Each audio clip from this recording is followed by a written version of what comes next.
Lire un bon comics, c'est tomber amoureux. Lire un bon comics, c'est pousser la porte vers des univers merveilleux.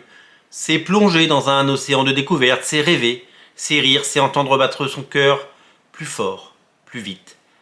C'est une autoroute sans péage sur le chemin de l'aventure, c'est la passion et c'est des heures infinies entourées des héros de papier qui nous dépassent, qu'on aime, qu'on adore. Les comics, c'est la promesse d'instants magiques et précieux. Les comics, c'est une drogue dure, une passion pour la vie, un aller simple vers des mondes envoûtants, passionnants et sans limite. Les comics, c'est la richesse de 90 ans d'histoire forte, de héros éternels, de dessins incroyables, de couleurs merveilleuses. Les comics, c'est un shoot d'adrénaline, des heures de lecture sans limite, des moments forts, des sentiments nouveaux, des cliffhangers, des questions, mais aussi, avant tout, une passion. Vous allez avoir peur pour eux, vous allez vous battre à leur côté, vous allez voyager, vous allez rêver, vous allez découvrir et surtout, vous allez vous passionner. Bienvenue dans le monde merveilleux des comics.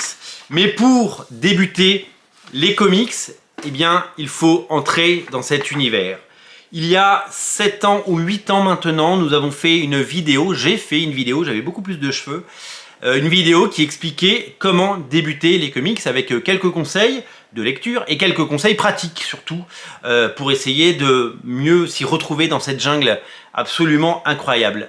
J'ai revu la vidéo avant de faire celle-là et elle est un peu datée cette vidéo, elle a 8 ans.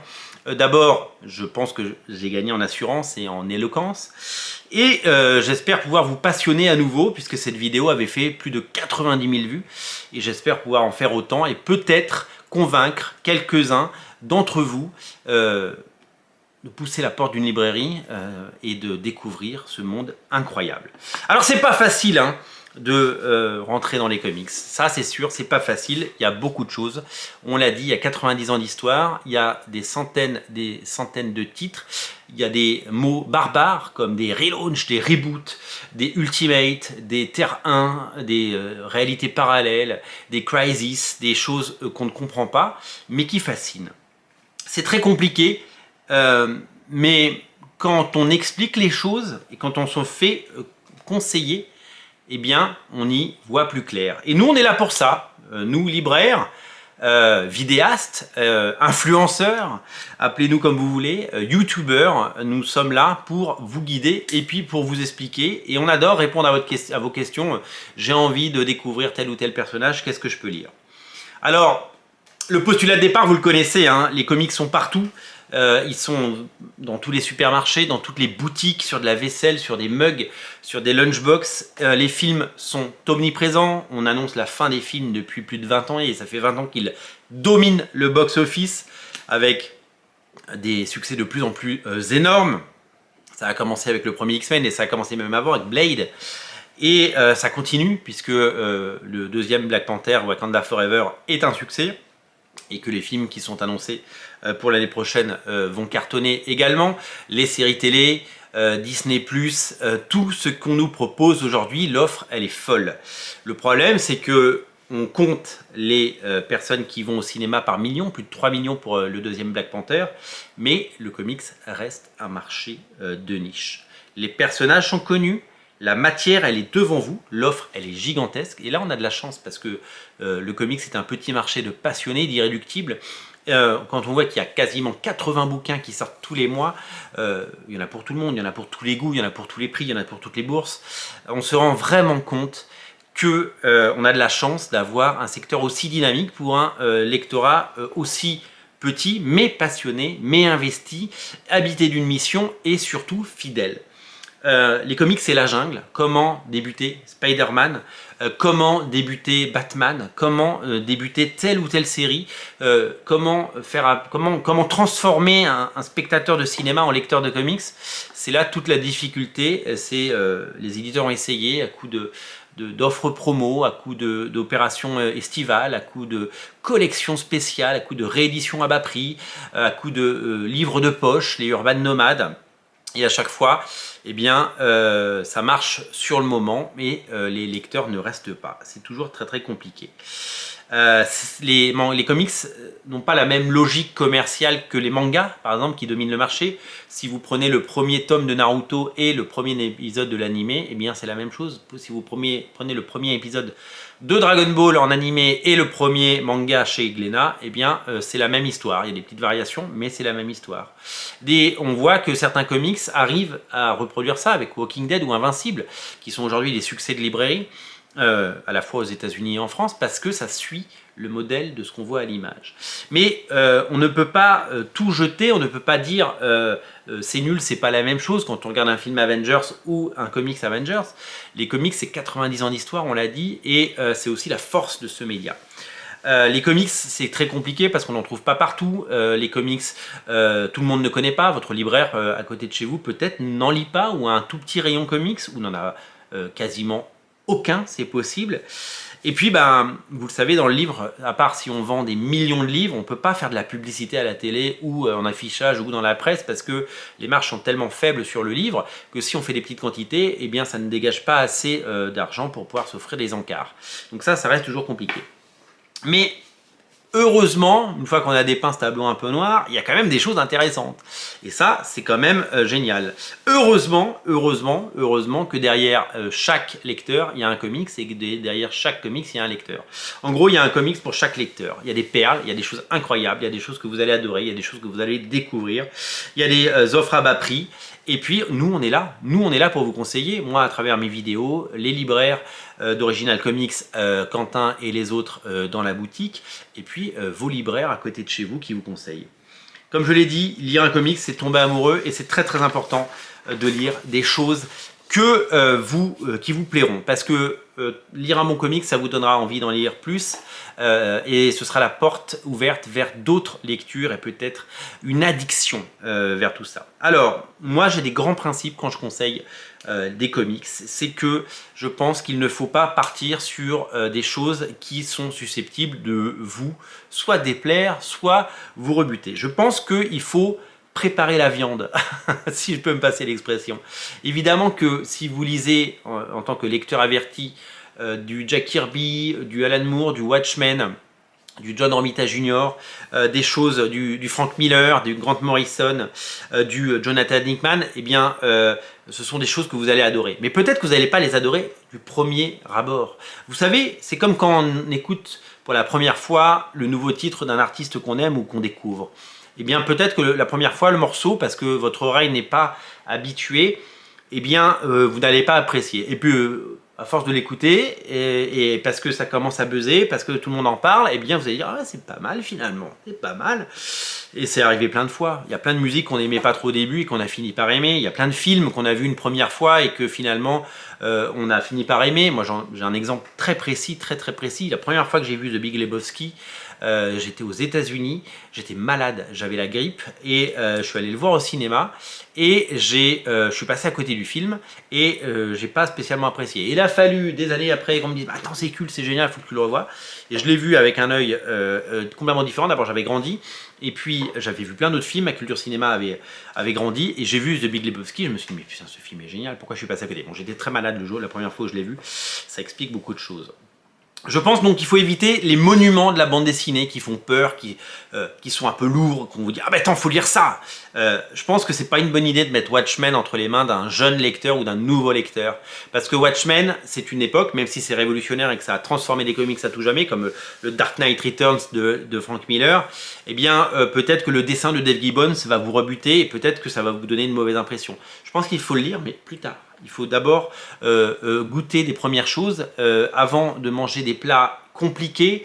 Eh bien, il faut aimer les basiques. Et je pense qu'il faut avoir lu certains basiques avant de commencer. Tout comme il y a des graphic novels, hein, ce qu'on appelle ces romans graphiques qui ne sont pas dans le même circuit que les comics, comme Mouse par exemple. Tout le monde me disait il y a 20 ans il faut lire Mouse ou 30 ans et finalement c'est aujourd'hui que j'apprécie Mouse, c'est pas à 15 ans. Donc voilà, il faut vraiment se rendre compte qu'il faut lire les bons comics au bon moment. Donc je pense qu'il faut éviter d'abord les monuments. Ensuite, il faut éviter certains auteurs qui sont très bons, parce que tous les auteurs qu'on cite aujourd'hui, ils sont très bons, que ce soit Alan Moore, Jonathan Hickman, Grant Morrison. Ce sont des super auteurs qui ont fait des trucs absolument géniaux. Arkham Asylum de Grant Morrison, c'est fabuleux. Ce qu'il a fait sur Batman, c'est fabuleux. Ce qu'il a fait sur le Manhattan Project... Ah non, ça c'est Jonathan Hickman, le Manhattan Project. Voilà, tout ça, c'est fabuleux. Mais je pense que ces auteurs qui ont une exigence d'écriture et d'excellence et qui peut-être compliqué pour les nouveaux lecteurs, je pense que c'est à éviter. Moi, j'irais plutôt vers des auteurs plus grand public, mais doués. Et Mark Millar, on va en parler tout à l'heure, c'est un auteur qui a fait des choses comme Civil War, c'est un auteur qui a fait des choses étonnantes, Jupiter's Legacy, Magic Order, Old Man Logan et Ultimates, Authority. Eh ben, il arrive à rendre les comics grand public et intelligent. Et j'aime pas utiliser le mot intelligent parce que ça fait snob et dire ouais, les comics c'est intelligent. Non, c'est juste du plaisir de lecture. Et vous avez tous pris du plaisir si vous avez déjà lu des comics à lire du Mark Millar. Ed Brubaker qui a fait du Captain America, qui a fait du X-Men, qui a fait ses propres séries. Ed Brubaker c'est un auteur génial aussi. C'est Brian Michael Bendis qui est souvent décrié. Et ben, c'est un auteur super accessible. C'est un auteur qui va vous faire aimer les comics. Ce sont des auteurs qui, je pense, parlent plus à une nouvelle génération, et on peut commencer par lire du Millar, et une fois qu'on a lu du Millar et qu'on a lu à quel point Jupiter's Legacy ou les Ultimates étaient cool, eh bien on peut plonger dans Watchmen et se rendre compte que le jeune Mark Millar, en 1985, a lu Watchmen et sa vie a changé et il a dit c'est ça que je veux faire. Et il n'aurait jamais pu écrire Jupiter's Legacy et Authority s'il n'avait pas lu Watchmen, parce que Watchmen c'est la pierre fondatrice de tout ce qu'on peut lire aujourd'hui sur la modernité des super-héros. Et enfin, je pense que il faut éviter les intégrales. Vous savez, tout ce qui est réédition de comics, et c'est vrai que les éditeurs Panini, Taschen, tout le monde réédite ces comics. Il y a même la collection, une collection Hachette, je crois, ou Altaïa, qui est en ce moment en presse, qui propose ce genre de choses, Marvel Origins. Je pense que c'est des comics qu'il faut avoir dans sa collection, que c'est un patrimoine, c'est un trésor, mais je ne suis pas sûr que le premier épisode des 4 Fantastiques ou le premier épisode des X-Men de 1962, 1963 ou 1961 eh bien, puisse parler à un très large public. Ça, j'en suis persuadé. Je pense qu'il faut éviter de commencer par ça parce que on n'écrit plus les comics de cette façon, ça ne parle pas à la nouvelle génération, et les dessins, eh bien, ils ont beau être magnifiques, parce que les dessins de Steve Ditko sur Spider-Man, eh bien moi je les adore. Les dessins de Jack Kirby sur X-Men ou sur Fantastic Four, eh bien c'est quelque chose d'étonnant. Mais c'est des choses qui ne sont plus d'actualité et qui ne peuvent pas plaire à une nouvelle génération friande de manga, friande de design, de jeux vidéo, etc. Parce que c'est un patrimoine, il faut les avoir dans sa collection. Mais je ne pense pas qu'il faille débuter avec ça. Je pense qu'il faut d'abord aller vers des classiques modernes, des choses qui sont sorties depuis une vingtaine d'années. Il y a eu un véritable renouveau au début des années 2000 avec l'arrivée de Joe Quesada à la tête de Marvel, avec des récits incontournables et qui ont véritablement changé la donne. Clairement, je pense qu'il faut aller vers ces classiques modernes. J'ai parlé de Civil War tout à l'heure, on va parler de Old Man Logan tout à l'heure, on va parler de ces choses récentes qui ont un niveau de dessin qui peut plaire à un grand nombre, puisque c'est moderne, une façon de raconter les histoires, des dialogues et un storytelling qui parle au lectorat d'aujourd'hui, et des choses qui ont beau être sorties il y a 15 ans, qui marchent encore et qui sont toujours super, quoi. Et donc des choses qui ont résisté à l'épreuve du temps dont on parle, hein. C'est 20 ans, je ne parle pas de plusieurs décennies ou de plusieurs générations. Peut-être qu'ils seront datés à un moment, mais pour le moment, ils ont encore fière allure. Et je pense qu'il faut aujourd'hui, quand on débute les comics, il faut privilégier les histoires complètes. Alors ça, c'est quelque chose, j'y tiens particulièrement, et on a de la chance aujourd'hui. Alors aujourd'hui, il y a moins d'offres en kiosque, mais si on achète une revue qui sort en librairie, que ce soit Batman bimestriel ou Down of Fix, eh bien, je suis pas sûr qu'on comprenne quelque chose et qu'on ait envie de raccrocher les wagons. Moi, j'ai à l'époque découvert les comics en achetant un épisode de Titan ou de Strange ou Special Strange par hasard. Et je suis tombé dedans. Mais est-ce qu'aujourd'hui, on a envie de tomber dedans? Et est-ce qu'aujourd'hui, ça marcherait pareil? Je ne suis pas sûr. Donc je pense qu'il faut aller vers les gros pavés. Il faut aller vers les intégrales, les histoires complètes, et je vais vous en présenter quelques-unes aujourd'hui, des histoires complètes.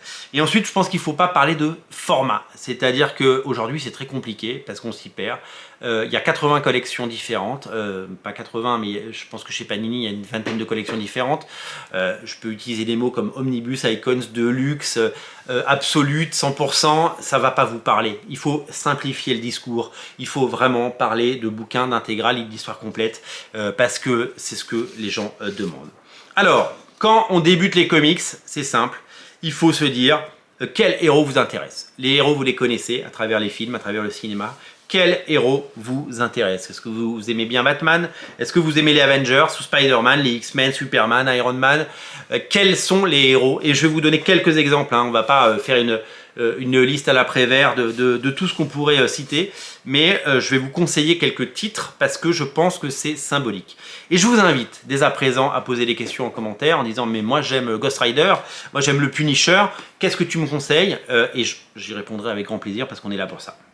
En gros, sur Batman, eh bien, je ne vais pas vous conseiller le Batman des années 60, 70, 80, 90 parce que c'est daté. Je ne vais pas vous conseiller tout de suite le Dark Knight Returns, il faudra le lire, mais lisez-le plus tard. Attendez d'avoir lu un peu de Batman et d'avoir des bagages. Et je ne vais pas vous conseiller la série régulière, parce que la série régulière, je la lis, j'aime beaucoup, mais c'est une série régulière à suivre depuis 90 ans maintenant, depuis les années 30. Et donc cette série Batman, eh bien, vous n'allez pas tout comprendre, parce que ça va être un petit peu brouillon, vous n'aurez pas tous les éléments. Donc, je ne vous conseille pas tout ça, moi je vous conseille d'aller vers des histoires courte et le bouquin que je conseille quand je suis en boutique à Paris sur Batman, pour les gens qui n'ont jamais lu Batman, et je l'ai déjà dit dans plusieurs émissions, c'est le Batman Silence. C'est signé par Jeff Loeb et Jim Lee. C'est quelque chose qui a bientôt 20 ans et qui n'a absolument pas pris une ride. Pourquoi je conseille Batman Silence? Parce que d'abord, il y a Jim Lee. Jim Lee, c'est un peu le dessinateur qui magnifie le genre du super-héros. Il a un trait qui se prête particulièrement bien aux super-héros. Hein. Il a fait les X-Men, il a fait Batman, il a fait Superman, il a fait tous les personnages. Et c'est un trait qui plaît au plus grand nombre. D'abord, c'est hyper moderne, c'est hyper frais. Rendez-vous compte que ces dessins ont 20 ans. Et ils sont toujours aussi dynamiques, ils sont toujours aussi chouettes. Les couleurs sont super, l'ancrage, le dessin, tout est chouette et tout est beau. Et honnêtement, je pense que c'est vraiment une bonne histoire. Batman Silence, c'est une histoire complète. C'est une enquête dans laquelle vous allez découvrir Batman, mais vous allez découvrir toute la galerie de personnages. À la fois les personnages qui aident Batman dans ses missions, les alliés de Batman, puisqu'ils vont tous être introduits un par un, donc la Bat Family, avec Robin, Nightwing, Batwoman, Batgirl, etc., le commissaire Gordon, et les ennemis qui vont tous faire une apparition plus ou moins importante, puisqu'ils vont tous jouer un rôle important. Eh bien, je trouve que conseiller ce Batman va vous ouvrir les portes, vous allez comprendre, vous allez d'abord apprécier sa lecture, parce que c'est une histoire qui est vraiment super, et je pense que vous allez pouvoir vous y retrouver, et je suis persuadé que c'est un bouquin que vous allez apprécier, et je l'ai déjà conseillé des dizaines de fois en boutique, et c'est un succès de librairie, et je pense que Batman répond à tous ces critères, d'avoir une histoire complète, une intégrale, d'avoir un bon scénariste, un bon dessinateur, une bonne histoire, et de vous permettre après, pourquoi pas d'essayer autre chose, et d'aller vers d'autres récits. Les autres récits de Batman que je recommande, c'est évidemment le Killing Joke, qui est une de mes premières lectures Batman. C'est du Alan Moore, mais c'est pas du Alan Moore, c'est du Alan Moore très grand public, voilà. On n'est pas sur du Alan Moore qui complique les choses ou qui va être trop bavard. On est sur du Alan Moore, on est sur une histoire courte, on est sur une histoire de 60 pages qui va vous régaler. Le Joker contre Batman, le combat du bien contre le mal depuis des années. Ça, c'est un récit que je vous recommande. Et sinon, le troisième titre de Batman, alors je ne vais pas proposer 3 titres à chaque fois, mais là, il se trouve que je voulais vous montrer la richesse un petit peu de l'univers. Et je voulais vous montrer 3 histoires intégrales qui valent le coup. L'autre, c'est le Batman Long Halloween de Jeff Loeb, un même scénariste que Batman Silence, avec un autre dessinateur, Tim Sale, qui malheureusement nous a quittés cette année, beaucoup trop tôt. Un dessinateur au style absolument superbe, entre ombre et lumière, qui va vous régaler dans une enquête absolument géniale sur 13 numéros. Et vous avez une histoire complète avec ce Batman Long Halloween qui fait partie des très très grands classiques de Batman. Voilà, ça ce sont des titres Batman que je conseille. Vraiment, je veux des histoires courtes, des histoires qui peuvent vous plaire. Si vous lisez ces 3 comics Batman, eh bien, vous aurez envie d'en lire plus parce que vous êtes sûr d'aimer ces titres-là. vous êtes sûr d'y trouver un intérêt, vous êtes sûr d'y trouver quelque chose. Et je pense que c'est ça qui est important. Il faut conseiller des choses qui vont vous donner envie d'en lire plus. Et c'est très important. Je pense aux Avengers. Il y a eu des films qui ont cartonné, il y en aura d'autres. Et je t'en conseille très souvent les Ultimates. C'est une version alternative des Avengers, mais en fait vous vous en foutez de savoir que ça s'appelle Ultimate Avengers ou autre chose. C'est juste un récit absolument génial dans lequel on repart aux origines avec la Deuxième Guerre mondiale, Captain America qui tombe dans la glace et qui est oublié de l'histoire et qui revient au début des années 2000 dans une Amérique qui est en changement, hyper moderne, et donc il va revenir à la vie, et à ce moment-là vont émerger des êtres surhumains, un dieu du tonnerre, quelqu'un qui fabrique des armures qui s'appelle Tony Stark, etc. Donc c'est un véritable retour aux origines des Avengers. En plus c'est magnifiquement dessiné, c'est une histoire complète, vous avez une histoire en 13 numéros qui vous raconte les origines des Avengers avec chaque personnage, des dessins flamboyants et évidemment un climax. C'est pensé comme un blockbuster, il y a de l'humour, il y a de l'action, et ça c'est vraiment génial. Ça moi j'ai une version comme ça, mais c'est pas la version que vous trouverez en lien dans le descriptif de la vidéo, c'est une autre collection, mais qu'importe le flacon pourvu qu'on ait l'ivresse. Les bouquins passent leur temps à être édités et réédités. Voilà, moi j'ai une vieille édition, mais cette édition elle est très importante. Voilà, pour les fans des Avengers, il faut lire Ultimates. Je pense que c'est la meilleure des solutions et c'est le meilleur des conseils qu'on puisse vous donner. Concernant Spider-Man, eh bien, c'est pareil. Je ne vous conseille pas de lire la série régulière parce que vous n'allez pas tout à fait comprendre et que elle est de qualité variable. La série régulière, il y a eu des très bonnes périodes et il y en a des moins bonnes. J'adore la période d'un scénariste qui s'appelle Joseph Michael Straczynski, mais elle est dessinée par John Romita Jr., qui a un style de dessin que j'adore, mais qui ne plaît pas à tout le monde, parce que c'est un peu carré, on n'est pas dans la rondeur, on n'est pas dans les codes de la bande dessinée traditionnelle, ni du manga, et donc ça a beau être une légende dans les comics, eh bien il y a souvent un rejet de ce dessinateur en France, et c'est pour ça que je ne conseille pas cette série. Moi, les deux séries que je conseille, c'est avant tout cette série complète. C'est un peu le pendant de Batman Silence. Ça s'appelle Spider-Man le dernier combat. C'est scénarisé par Mark Millar, le même scénariste que Ultimates. Mark Millar, il fait des choses très intelligibles, et c'est dessiné par deux dessinateurs fabuleux qui s'appellent Terry Dodson et Frank Shaw. Ensemble, ils ont fait un petit peu la même chose, c'est-à-dire que c'est une histoire inédite et nouvelle de Spider-Man, bien dessinée, bien mis en scène, avec tout ce qu'il faut de suspense, d'aventure et de combat, et vous allez vraiment apprécier. Les dessins sont vraiment superbes, et il va rencontrer tous ses alliés, tous ses ennemis, dans une histoire complète, avec une intrigue évidemment et un fil rouge pendant toute cette aventure. C'est tout simplement génial, et je pense que vous allez apprécier. Je pense que ça fait partie de ces histoires qu'il faut absolument avoir lues. Si vous avez vu ce bandeau en or sur cette collection, c'est une collection qui s'appelle Must Have. J'ai dit que je ne parlais pas des collections, mais il y a plusieurs titres de la collection Must Have qui reviennent dans ma présentation, parce que les Must Have sont souvent des histoires complètes, ou alors des premiers chapitres de séries que vous connaissez ou à découvrir, et que ça propose à bas prix souvent des histoires complètes, donc c'est un véritable vivier de bonne lecture. L'autre titre que je vous recommande, c'est la série Ultimate X-Men, qui raconte les origines de façon moderne, Ultimate Spider-Man, qui raconte les origines de Spider-Man de façon moderne au début des années 2000. Alors, le seul problème de ce bouquin, c'est que c'est un bouquin qui coûte, je crois, 70 €, et que il y a 900 pages de lecture, 800 pages de lecture, et que ça peut paraître un petit peu indigeste pour quelqu'un qui veut débuter. Mettre un gros billet comme ça sur cette série, eh bien, c'est pas forcément la chose qui vous viendrait à l'idée. C'est pour ça que, pour avoir un avant-goût, je vous propose la version must-have. Vous savez, ce bandeau dont on a parlé. Là, vous retrouvez les 7 premiers numéros de la série. Les 7 premiers numéros de la série sont à découvrir, et ça vous donnera un avant-goût de cette série qui est vraiment génial. Et ça, c'est vraiment les choses les plus accessibles et qui vous feront aimer Spider-Man, à mon sens. C'est vraiment des choses hyper intéressantes. De la même façon, je me suis spoilé il y a 2 secondes en parlant des Ultimate X-Men. Quand on veut découvrir les X-Men, en sachant que les X-Men sont nés il y a 60 ans, il y a eu beaucoup d'histoires, eh bien oui, on pourrait parler des premières versions des X-Men par Stan Lee et Jack Kirby, mais je pense que c'est pas malin de mettre ça entre les mains d'un nouveau lecteur. En revanche, il y a des choses récentes qui re-racontent soit les origines ou qui magnifient les personnages. Alors il y a eu plein d'époques. Je ne vais pas vous conseiller les X-Men de Jonathan Hickman dans cette vidéo, puisque je trouve que c'est très bien, mais je ne pense pas qu'il faille commencer par ça. Mais en revanche, je vous conseille les Ultimate X-Men. Alors l'Omnibus sort en janvier 2023 et c'est quelque chose qu'il faut redécouvrir.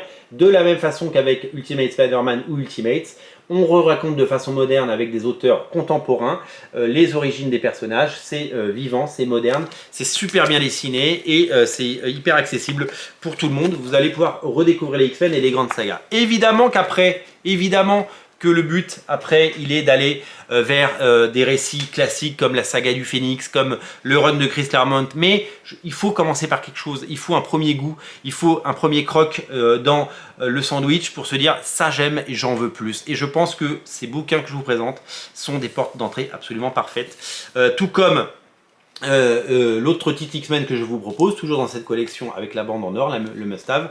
Là-dessus, je vous propose les 7 premiers épisodes de la seconde série X-Men qui était sortie au début des années 90. Elle est signée par Jim Lee, le même dessinateur que Batman Hush, qui a fait beaucoup pour les comics, que Batman Silence dont je viens de parler. Là, vous allez découvrir les X-Men avec 100% action, avec des histoires géniales, scénarisées par le fameux Chris Claremont, qui est justement le légendaire scénariste des X-Men. Et ça, à petit prix, c'est une belle façon de découvrir les X-Men, parce que vous avez tous les ingrédients. Je vais prendre encore 2 autres exemples de personnages sur des titres que je pourrais vous conseiller, mais je peux vous en conseiller plein d'autres évidemment à la suite dans ces vidéos. Notamment, je peux vous conseiller le Wolverine Old Man Logan pour ceux qui veulent découvrir Wolverine. Si vous avez aimé le film Logan, lisez le matériel source, ça s'appelle Old Man Logan. C'est scénarisé une nouvelle fois par Mark Millar et c'est dessiné par le fabuleux Steve McNiven. Et c'est tout simplement un des meilleurs récits consacrés à Wolverine jamais écrit. Et donc les scénaristes du film Logan se sont inspirés de ce récit pour créer le film. Ça, c'est vraiment génial. Et un personnage comme Daredevil que vous avez peut-être vu dans des sagas, la série Netflix ou dans la série She-Hulk, et bien le personnage de Daredevil, je vous conseille ce récit, toujours dans la collection Must-Have. Ce récit, c'est les premiers numéros de la série de 1998. C'est scénarisé par Kevin Smith, le réalisateur de film, dessiné par le fabuleux Joe Quesada. Avant qu'il devienne éditeur en chef, il était donc dessinateur. Il a fait 8 épisodes de Daredevil. Dans une saga où vous allez retrouver Black Widow, vous allez retrouver plein de personnages. C'est touchant, c'est génial. Et je pense que vous allez tomber amoureux. Et ça vous donnera envie d'aller lire les épisodes de Frank Miller que je ne vous conseille pas tout de suite. Voilà pour les récits. Alors, petite parenthèse avant de finir. Petite parenthèse, là je vous parle de Marvel et un peu de DC. Il y a d'autres super-héros, si vous voulez connaître du super-héros. Je vous ai parlé de Mark Millar, un auteur qui a donné beaucoup aux comics. Il a fait des choses étonnantes. Pas besoin d'avoir de la continuité, 60 ans de continuité. Si vous lisez Jupiter's Legacy, vous prenez le tome 1, vous allez prendre une claque, c'est génialissime, c'est fabuleux. Ou vous prenez Wanted, ça avait été adapté au cinéma, mais le comic c'est très différent. Et c'est disponible chez Panini, Wanted. Et c'est quelque chose qui est signé Mark Millar, qui devrait vous plaire. Ou alors allez carrément découvrir Invincible, vous le savez, qui fait l'objet d'une magnifique série animé sur Prime Video. Eh bien, il y a 8 tomes qui sont disponibles, il y en aura 12 au total. Vous allez pouvoir découvrir la série Invincible, c'est disponible en intégrale. Et ça, c'est à ne manquer sous aucun prétexte. Ce sont d'autres super-héros. Pas besoin d'avoir le bagage, pas besoin d'avoir la connaissance. Si vous connaissez juste les personnages ou ces auteurs, vous pouvez plonger là-dedans. Vous serez évidemment ravis. L'autre chose que je peux vous proposer, c'est l'alternative aux super-héros, puisque si vous n'aimez pas les super-héros, il existe plein de choses et c'est ça la force des comics. Il y a des comics indés dont on ne va pas forcément parler aujourd'hui, mais il y a des choses que vous connaissez comme Walking Dead, qui est disponible donc en intégrale en version française, toujours par Marc Millar, un comics sur des magiciens qui s'appelle Magic Order, dessiné par le français Olivier Coipel, qui est un petit bijou, où on a parlé d'Ed Brubaker sur ses travaux chez Marvel, mais depuis 20 ans, il propose ses propres séries en indépendant, c'est publié en version française chez Delcourt. Le premier tome de Criminal, par exemple, est à découvrir. On est sur du polar, on est sur des crime stories, on est sur des choses brillantissimes et c'est tout simplement génial. Donc, comme je vous le disais, il y a un comics pour chaque lecteur. Il y a des choses variées et il faut aller vers des choses simples, des choses accessibles, des histoires complètes et des histoires qui vont vous donner envie de découvrir des choses, bien entendu. Je vous invite évidemment à me poser des questions si vous souhaitez avoir des conseils pour découvrir des titres. On est là pour ça. Je termine cette vidéo en vous disant d'abord merci et en vous disant pour débuter les comics, eh bien d'abord il faut être curieux, il faut avoir envie. Il faut avoir envie de se plonger dans cet univers. Je pense qu'il est très riche et donc il offre évidemment un océan d'opportunités et de plaisir à découvrir. Et le dernier conseil que je peux vous donner, c'est que honnêtement, poussez la porte d'une librairie. Si vous avez la chance dans votre ville d'avoir une librairie comics, allez-y. Si vous avez une librairie qui a un rayon comics, ça veut dire que le libraire l'a travaillé et qu'il s'y connaît et il pourra vous conseiller. Posez des questions, on est là pour vous conseiller. Et évidemment, si vous venez chez Original Comics, eh bien, quand je suis là, je vous conseille. Et sinon, Olivier vous conseille, Quentin vous conseille. Et tout le monde vous conseille, bien entendu. On est là pour ça. N'hésitez pas à nous demander. J'espère avoir répondu à pas mal de questions. J'ai eu un plaisir fou à préparer cette émission et à vous parler pendant 30 minutes de cette passion. J'espère que vous allez y trouver votre compte et j'espère surtout que ça donnera à quelques-uns d'entre vous l'envie de débuter les comics. Merci de votre attention et je vous dis à très bientôt. Salut!